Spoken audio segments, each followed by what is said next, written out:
Nous bénissons le Seigneur qui nous a encore permis d'être ce soir en sa présence pour non seulement apporter quelques sujets de prière, frères et sœurs, chers familles, mais également écouter sa bonne parole qui depuis le début de cette crise nous exhorte à tenir ferme. Dieu continue de nous parler et nous fait du bien. Ce soir encore, il nous fera du bien, il va nous parler. Nous allons donc recevoir ici notre pasteur principal, le missionnaire Noufessier, par lequel Dieu va encore nous parler. Pasteur, s'il vous plaît.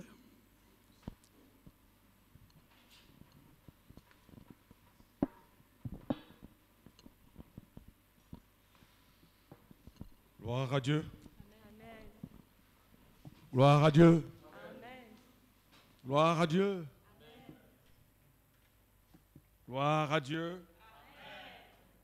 Voilà, chers amis, nous voulons vous saluer ce soir dans le beau et précieux nom de Jésus-Christ. Chers frères et sœurs, précieux peuple de Dieu, nous sommes très encore encouragés d'être ensemble dans la bonne présence du Seigneur et partager ensemble sa bonne parole. Je souhaite la bienvenue à tous ceux qui sont là, chacun pour sa part dans sa maison, dans sa pièce et connecté avec nous. Le Seigneur est avec vous, il vous bénit là où vous êtes et il vous soutient. Dans la dynamique de tout ce que nous savons déjà, ce soir, nous apportons un message encore qui peut nous encourager tous. Ce message est tiré du psaume 23.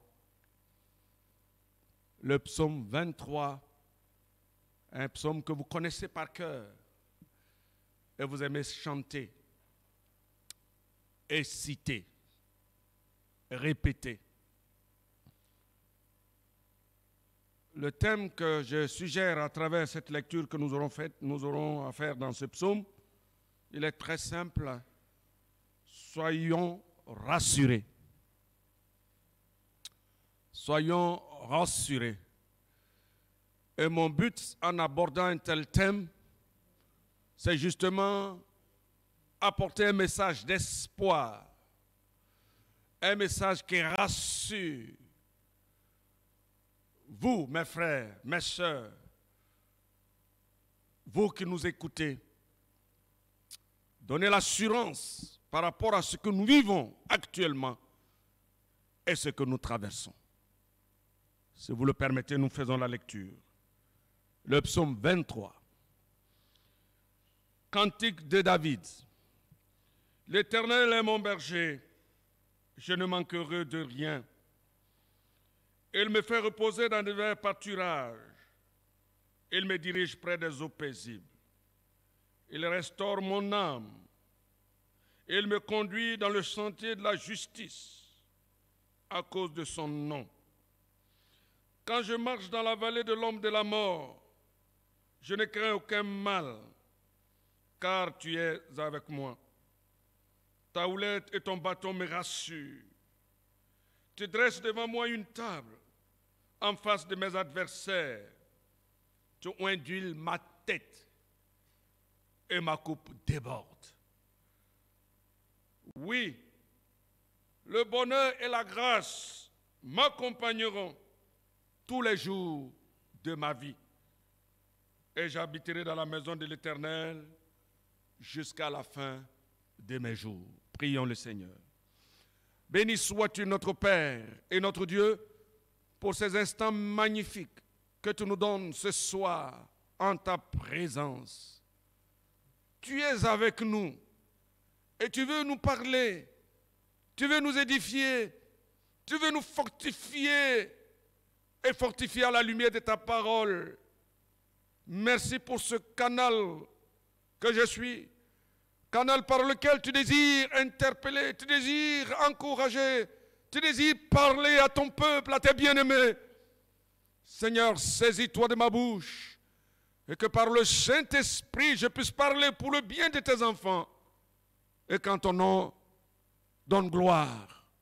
Bénis cette parole dans nos cœurs au nom de Jésus. Amen. Soyons rassurés. Chères sœurs et chers frères, chers amis, il nous est parfois bien difficile de faire taire les craintes qui sont en nous. Des craintes suscitées par les circonstances négatives de la vie, surtout quand nous traversons un environnement malsain comme celui-ci, que le monde depuis quelques mois connaît. Cette vallée de la pandémie, de la maladie à coronavirus, Covid-19. Elle est une situation, un fait terrible qui vient s'ajouter au lot des difficultés que vous connaissiez déjà avant l'avènement de ce mal. Comment donc dominer la crainte? Le pourrons-nous par nous-mêmes être rassurés en ces temps difficiles et la préoccupation qui se heurte à nous avec acuité? Pour nous les croyants, les enfants de Dieu par Jésus-Christ, et pour vous aussi, nous trouvons justement dans les Saintes Écritures, la Bible, des témoignages, des déclarations au sujet de ce qui peut nous rassurer. C'est ce que nous offre le psaume 23.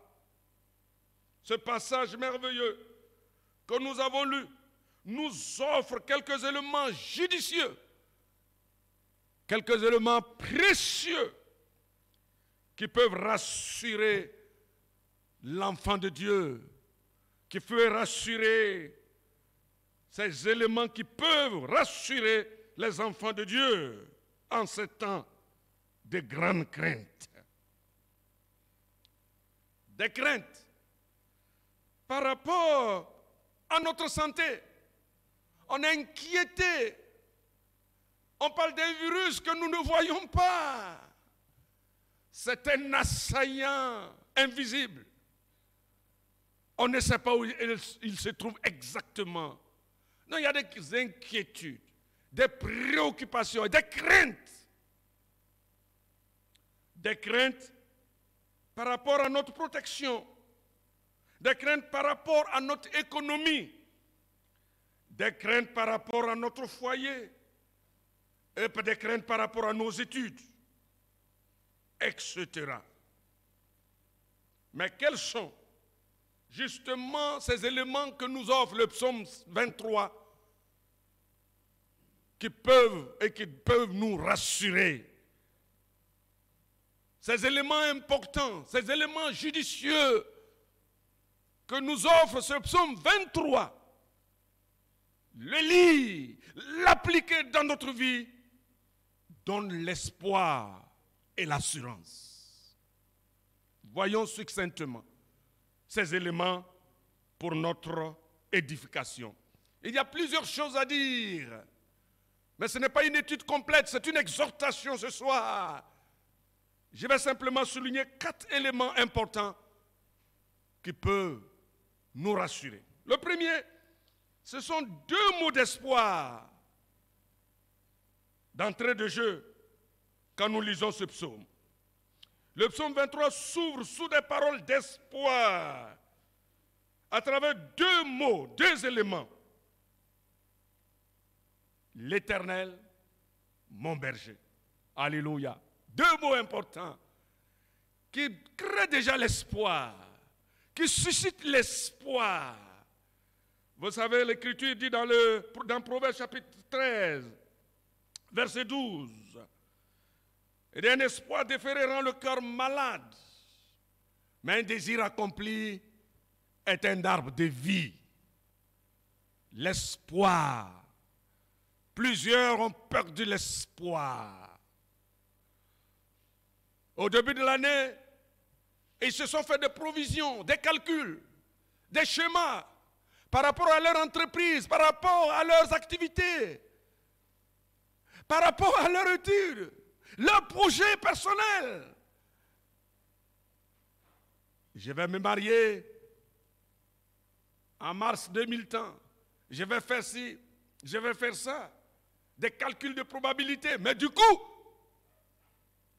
tout est tombé dans l'eau. Et l'espoir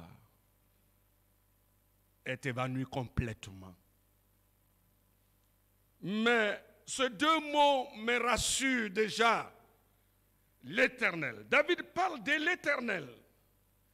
L'Éternel, c'est-à-dire celui qui est hors du temps et qui n'a pas eu de commencement et n'aura pas de fin. Qui est de tous les temps ou qui doit durer toujours. L'Éternel. Sans cela, Jean nous dit dans Apocalypse chapitre 22, verset 13, il dit, je suis l'alpha et l'oméga, le premier et le dernier, le commencement et la fin. Notre Dieu, il est l'Éternel. Il est au commencement de toutes choses et il n'aura jamais de temps, de fin. Il est hors du temps. Il n'est pas limité ni par l'espace ni le temps. Il est éternel. Oh, c'est magnifique quand on le connaît et si on le connaît. Si vous le connaissez, vous pouvez avoir l'espoir. Et vous qui l'avez connu déjà à travers Jésus-Christ, mes frères et sœurs, notre Dieu n'est pas limité. Notre Dieu n'est pas limité. Il n'est pas une divinité régionale. Mais il est éternel, celui qui a fait les cieux et la terre, qui contrôle parfaitement toute situation et qui tient le monde dans ses mains. Il ne reste que ce nom. Nous pourrions passer toute la journée, toute la soirée à parler de l'Éternel. Ce nom déjà crée l'espoir et rassure. Et il ajoute, il est mon berger. Le berger, c'est celui qui fait paître le troupeau. L'Éternel est mon berger. Quelle parole d'espoir! Dieu qui se substitue à un simple berger et qui expose toute sa force, sa puissance, son amour à conduire ses enfants. C'est magnifique. C'est magnifique, c'est merveilleux. Ce grand Dieu du ciel, la terre, il se dispose à conduire son peuple comme un berger.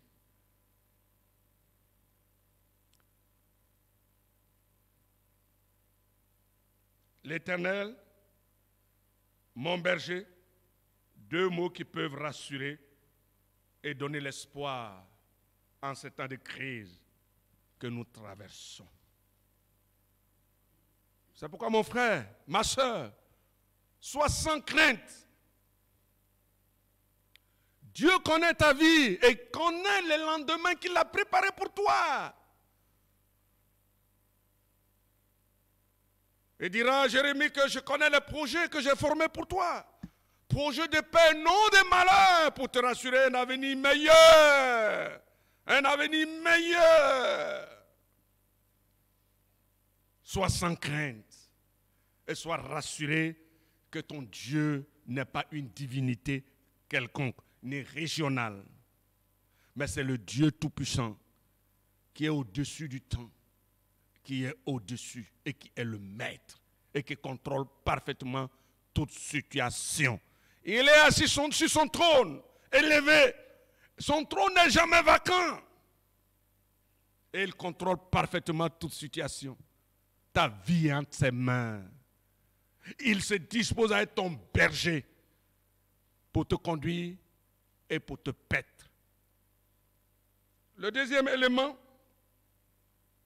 qui peut nous rassurer et qui se dégage de ce texte, David dit, je ne manquerai de rien. Manquer de rien. David a cette assurance. Grâce à son berger, il ne manquera de rien. C'est une déclaration très forte. C'est une proclamation. Je ne manquerai de rien. Alors dis à ton frère à côté, dis à ta soeur à côté, ou bien à ton époux, ou à ton épouse, et à tes enfants, dans cette maison où vous vous trouvez, et vous êtes en train de nous suivre, que tu ne manqueras de rien. Je ne manquerai de rien. Alléluia. Je ne manquerai de rien. Quoi qu'il advienne, l'Éternel, mon berger, déjà ces deux mots, me donne l'assurance et je ne manquerai de rien. Cette réalité, en effet, chers frères et sœurs, s'est appliquée dans la vie des Hébreux, dans le désert.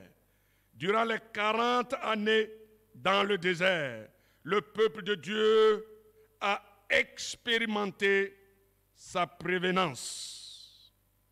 En Néhémie, dans son livre au chapitre 9, versets 20 à 21, nous offre un résumé de toutes les attentions de Dieu à leur égard. Il le déclare en ces termes. Il dit, tu n'as pas refusé ta manne à leur bouche.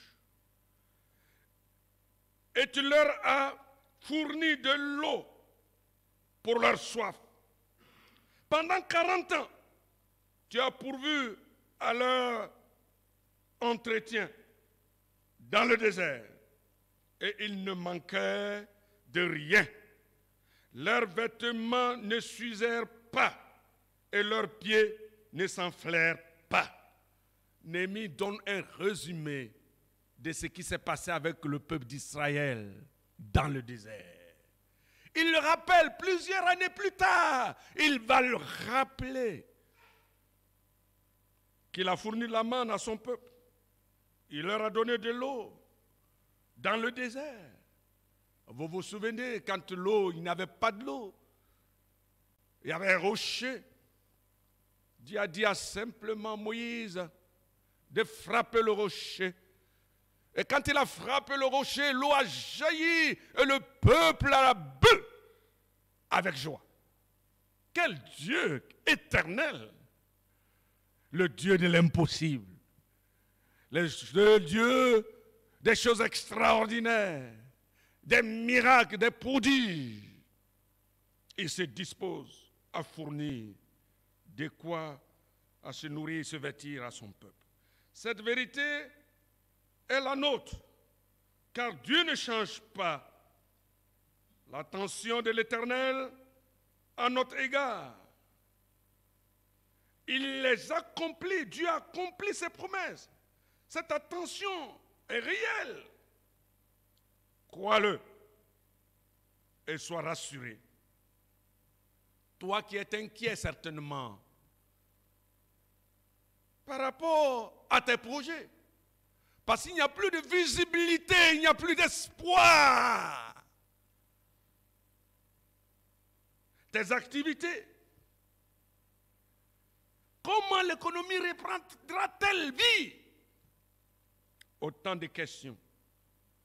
Mais la réponse, l'Éternel est mon berger.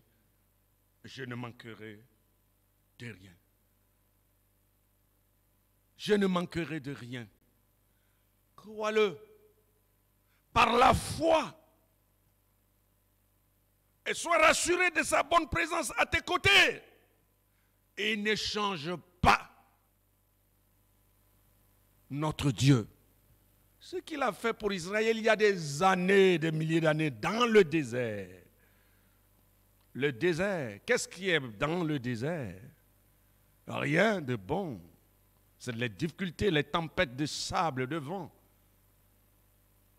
Mais dans le désert, il a nourri son peuple. Dans le désert, il a vêtu ses enfants. Dans le désert, il a protégé. Il a sécurisé.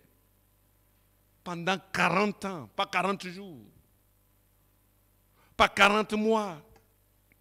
Combien de temps nous aurons à connaître cet événement malheureux qui frappe la planète entière, le monde entier?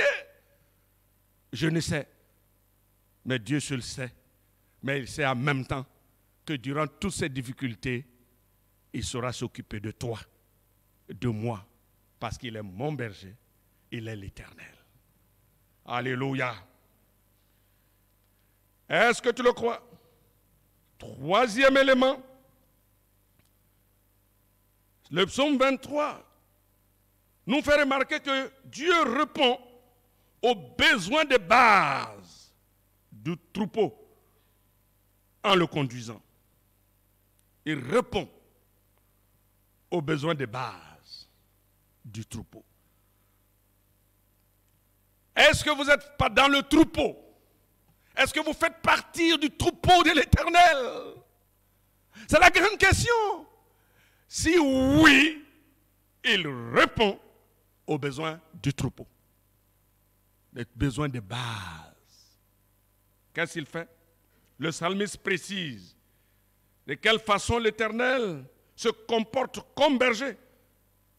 Il pourvoit aux besoins de base, conduisant et conduit dans les pâturages. Il conduit le troupeau dans les pâturages. C'est-à-dire l'herbe est bien verte, pas desséchée.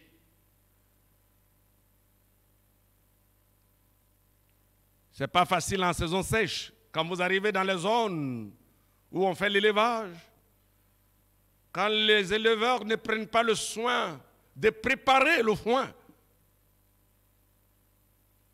la saison sèche est très difficile pour les éleveurs parce qu'ils ne savent pas où faire paître le troupeau.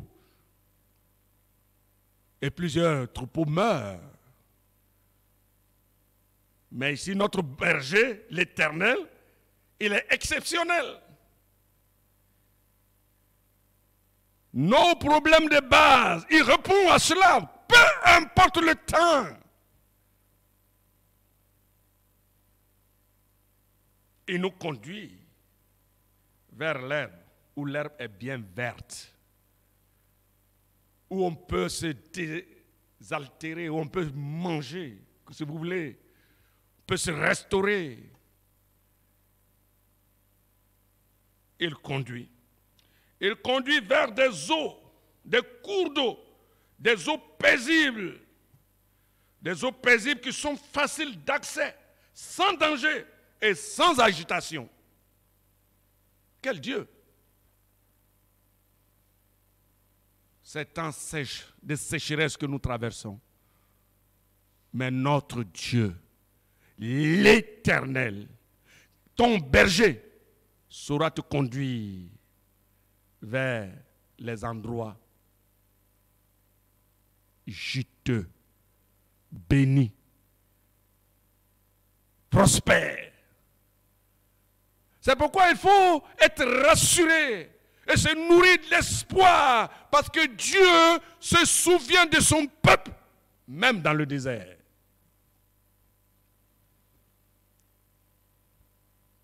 Conduire dans les eaux paisibles, et c'est où te conduire. Des endroits où te sécuriser. Des endroits d'accès faciles, sans danger, sans agitation. Et c'est là où il te conduit.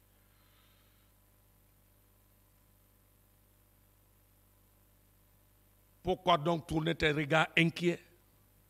Promener les regards inquiets, comme si tu n'avais point d'espérance. Pourquoi se lamenter?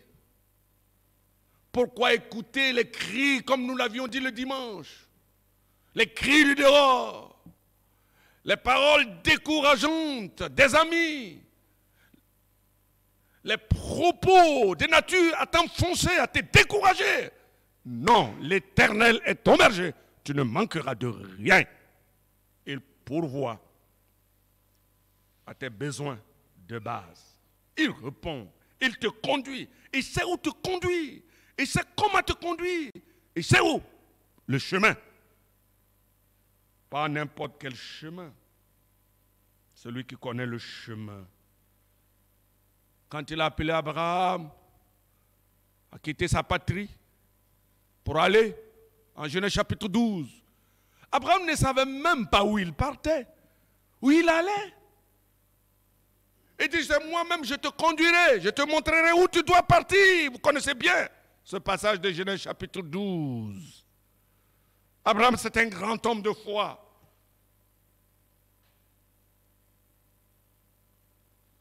Il n'y avait pas de GPS à cette époque. Et les routes n'étaient pas tracées non plus pour relier un continent à un autre. Il n'y avait pas de vol aérien. Il n'y avait rien. Mais Dieu s'est adressé à Abraham. Abraham, quitte, va-t'en de ta patrie vers le pays que je te montrerai. Abraham, homme de foi, s'est levé. Qui a tracé le chemin pour lui? C'est l'Éternel Dieu. Il a conduit les pas d'Abraham. Il a conduit sa vie. Et aujourd'hui, Abraham, le père de la foi, tout le monde parle d'Abraham. Toutes les grandes religions parlent d'Abraham. D'Abraham. Mais il a osé s'élever, faisant confiance à l'Éternel. Celui qui est l'alpha, l'oméga, le commencement et la fin. Et il a fait confiance. Et il a marché à sa suite. Et Dieu a fait d'Abraham un héros de la foi. Il l'a conduit. Il connaît son chemin. Il a conduit Moïse. Il a conduit le peuple d'Israël dans le désert. Il a conduit les apôtres. Il a conduit les enfants de Dieu. Et aujourd'hui, toi, mon frère, ma soeur, il veut te conduire. Il connaît le chemin. En Jésus-Christ, il dira en Jean 14, 6 que je suis le chemin, la vérité et la vie. Nul ne vient au Père que par moi. C'est lui le chemin. Alors, il nous conduit dans les sentiers de la justice. C'est lui simplement donner une vie sereine et tranquille.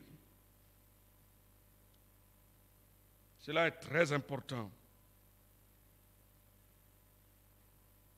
Magnifique. Quand Dieu se met à conduire son peuple. Il sait le chemin. Il connaît les dangers. Il connaît la route. Capable de te montrer où tu dois passer. Danger. Même dans la vallée de l'homme de la mort, les endroits périlleux que présentent beaucoup de dangers, le Seigneur est avec toi et il te soutient. Chers frères et sœurs, comprenez que c'est Dieu qui nous montre le chemin d'avant. Et ce chemin, nous l'avions emprunté en Jésus-Christ. Si tu ne l'as pas, évidemment, tu es perdu. Et tu seras dans le désarroi, le désespoir. Le quatrième élément, pour terminer. Ta houlette et ton bâton me rassurent. L'Éternel a ses armes de protection. Des armes de protection. Vous voyez, ce qui fait la puissance d'une nation, c'est son armement, sa flotte, l'arsenal militaire.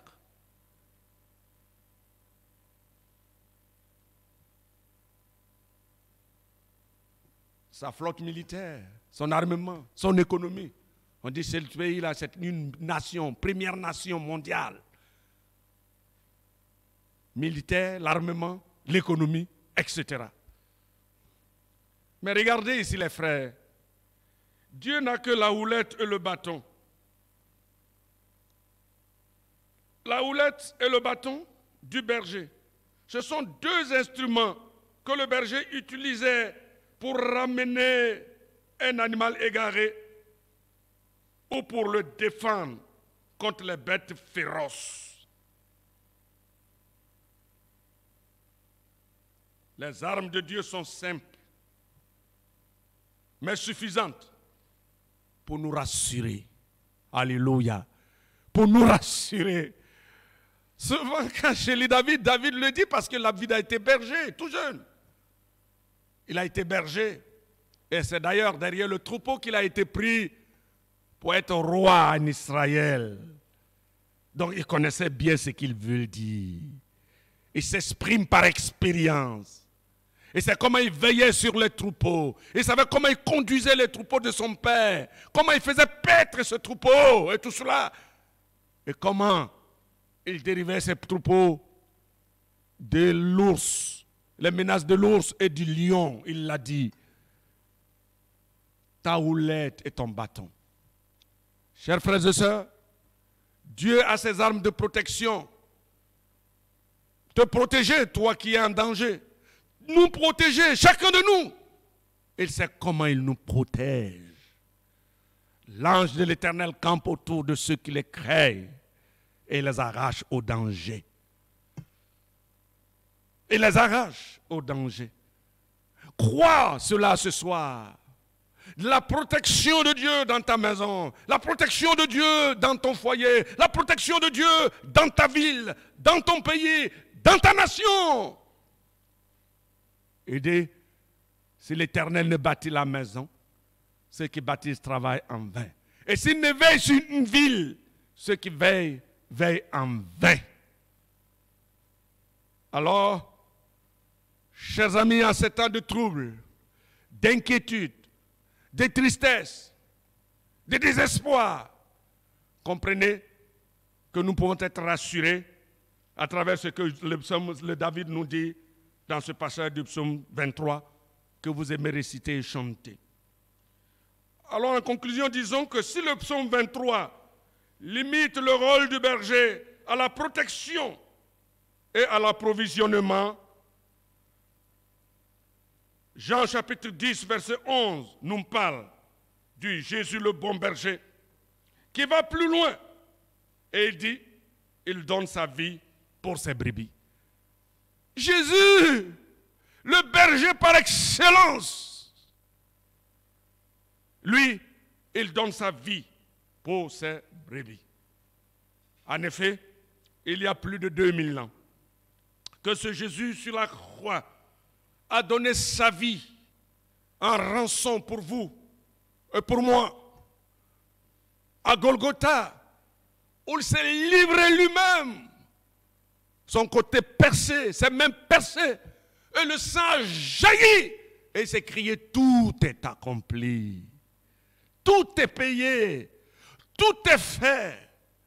Et à travers cette œuvre accomplie à Golgotha, cette œuvre sacrificielle, c'est par elle que vous et moi, nous avions été sauvés de notre vaine manière de vivre. Et nous sommes devenus ses enfants, les enfants de Dieu, et Dieu se dispose à être notre berger. Quelle grâce! Quel privilège! Nous ne sommes plus les enfants du dehors. Nous ne sommes plus étrangers à la vie de Dieu. Mais nous sommes concitoyens des saints, héritiers de Dieu et co-héritiers de Christ. Alors, si nous sommes héritiers de Dieu, ça veut dire que tout ce qui appartient à Dieu nous appartient. Il a dit dans cette parabole du fils prodigue qui allait disposer tous ses biens, dépenser, vivre dans la débauche. Et quand il est revenu, c'était la joie. Le père l'a accueilli avec joie. Et le fils aîné qui se plaignait, ah père, pour paraphraser ce contexte merveilleux, hein, combien d'années je suis avec toi, mais tu ne m'as jamais donné ci et ça. Le père lui dit, mon fils, tout ce que j'ai est à toi. Tout ce qui appartient à notre Dieu, frère, t'appartient. C'est pour toi. C'est par la foi qu'on obtient les promesses. Manifeste la foi, mon frère. La foi, l'assurance, dans la joie, et savoir que Dieu, l'Éternel, est mon berger.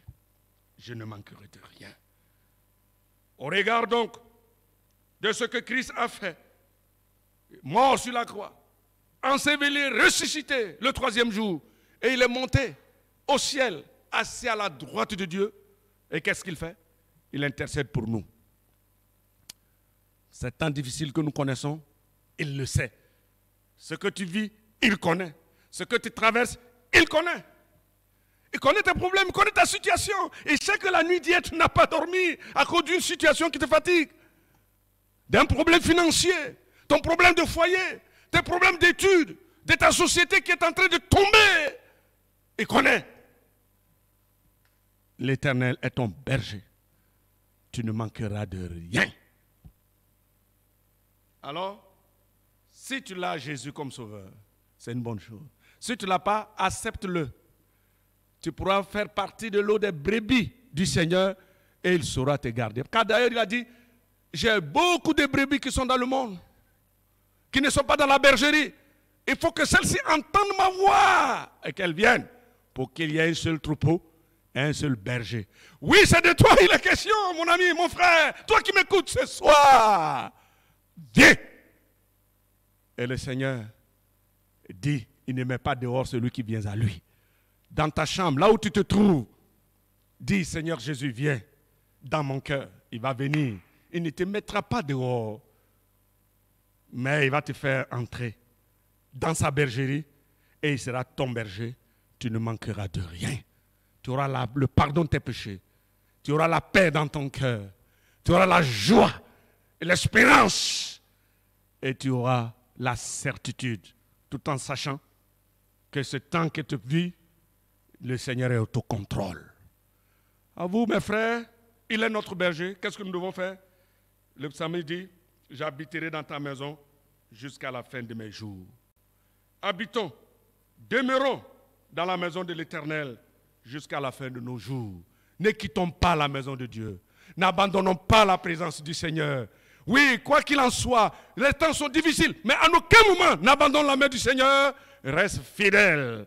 Lui, il est fidèle. Il saura te conduire jusqu'au bout parce qu'il ne change pas. Il est l'Éternel. Il est ton berger. Que Dieu vous bénisse.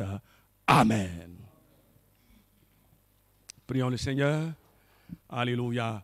Notre Père et notre Dieu, merci pour ta parole que nous avions prêchée. Tu vois certainement ceux qui m'ont écouté et qui t'ont écouté ont perdu l'assurance par rapport à ce que nous vivons présentement, par rapport à leur avenir, l'assurance par rapport à leur avenir, leur économie, leur entreprise, l'avenir de leurs enfants, de leur foyer, et qui sont dans le stress, dans l'angoisse, perturbés, dans le désespoir. Mais je te prie ce soir, oh mon Père, rassure mon frère, rassure ma soeur, ta bonne présence, là où il se trouve, là où elle se trouve. Seigneur, parle à son cœur, soutiens ses bien-aimés, relève ses bien-aimés, fortifie ses bien-aimés, bénis ses bien-aimés, donne-leur de rester dans ta bonne présence jusqu'à la fin de leur jour sur la terre. Oui, Seigneur, garde-les, détruis la crainte de leur cœur, la peur, la panique, le stress, l'angoisse. Au nom de Jésus-Christ, j'en prends autorité et j'ordonne que tu leur accordes l'assurance, la quiétude et la tranquillité de savoir que tu es leur berger. Tu es leur berger et il ne manque jamais de rien. À toi seul soit la gloire. Et pourvois d'ailleurs à leurs besoins, donne-leur d'expérimenter le miracle au quotidien, afin qu'ils puissent te donner gloire. Sois béni au nom de Jésus-Christ. Amen.